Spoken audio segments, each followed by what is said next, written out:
Hello everyone, আসসালামু আলাইকুম। আশা করি সবাই ভালো আছেন। তো অনেকদিন পর নতুন একটি ভিডিও নিয়ে আপনাদের সামনে হাজির হলাম। আজকের এই ভিডিওতে আমি মূলত চাইনিজ রেসিডেন্স পারমিট নিয়ে কথা বলবো। তো আজকের ভিডিওটি কিন্তু যারা এই বছর চায়নাতে আসতে যাচ্ছে এবং যারা চায়নাতে আসে উভয়ের জন্য কিন্তু খুবই উপকারী ভিডিও হতে যাচ্ছে। তো অবশ্যই ভিডিওটি শেষ পর্যন্ত দেখবেন। চায়নাতে যারা আমরা বসবাস করি আমাদের কিন্তু প্রতি বছরই রেসিডেন্স পারমিট নিতে হয়। আমরা যখন চায়নাতে আসি তখন আমাদের 30 দিনের ভিসা দেওয়া হয় এবং এখানে চায়নাতে আসার পরে আমাদের কিন্তু চায়নার যে ইমিগ্রেশন অফিস রয়েছে সেই ইমিগ্রেশন অফিস থেকে রেসিডেন্স পারমিট দিতে হয়।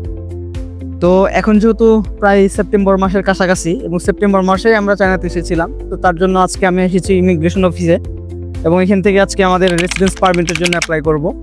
তো আজকের এই ভিডিওতে কিন্তু আমি আপনাদের সম্পূর্ণ প্রসেস দেখানোর চেষ্টা করব যে কীভাবে আসলে এই রেসিডেন্স পারমিটের জন্য অ্যাপ্লাই করতে হয় বা কী কী ডকুমেন্টস লাগে, ইন ডিটেলস কিন্তু আজকের এই ভিডিওতে কথা বলবো। তো শুরুতেই আপনাকে চায়নার ভিসা সম্পর্কে কিছু তথ্য দিয়ে রাখি।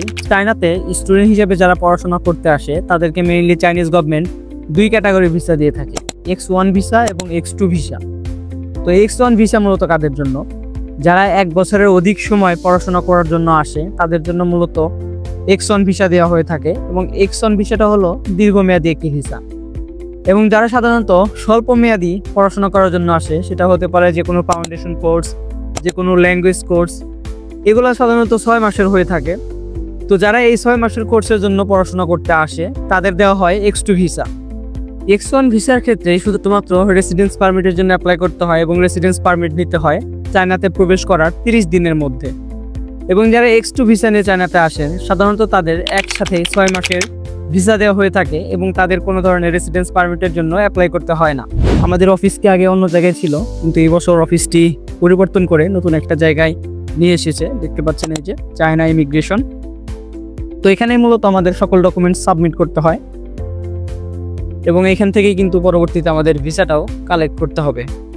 এখন আমরা ভিতরে যাই আমাদের কাগজপত্র জমা দেওয়ার জন্য।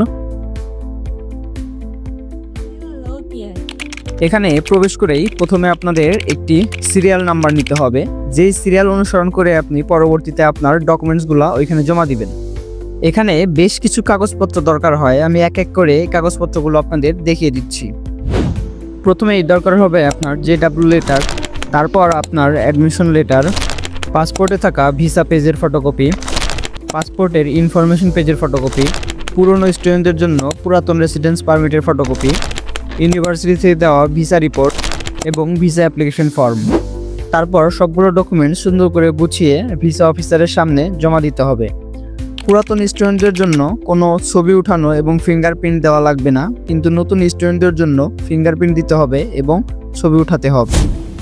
সবগুলো ডকুমেন্টস তাদের কাছে জমা দেওয়ার পর তারা কিন্তু আপনার পাসপোর্টটা রেখে দিবে এবং আপনাকে একটা স্লিপ দিয়ে দিবে, যে স্লিপটা দিয়ে আপনি 7 দিন পরে আবার আপনার রেসিডেন্স পারমিট সহ পাসপোর্টটা কালেক্ট করতে পারবেন।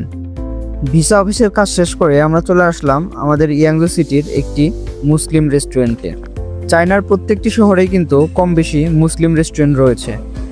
এই রেস্টুরেন্টগুলোতে আপনি সম্পূর্ণ হালাল খাবার দাবার পেয়ে যাবেন। এইখান থেকে আমরা অর্ডার করেছিলাম বিফ ফ্রাইড রাইস, যেটির দাম পড়েছিল চাইনিজ টাকায় 15 RMB। তো আজকের ভিডিওটি এ পর্যন্তই। পরবর্তীতে অন্য কোনো ভিডিও নিয়ে আপনাদের সামনে দেখা হবে, কথা হবে। সে পর্যন্ত সবাই ভালো থাকুন, সুস্থ থাকুন। আল্লাহ হাফেজ।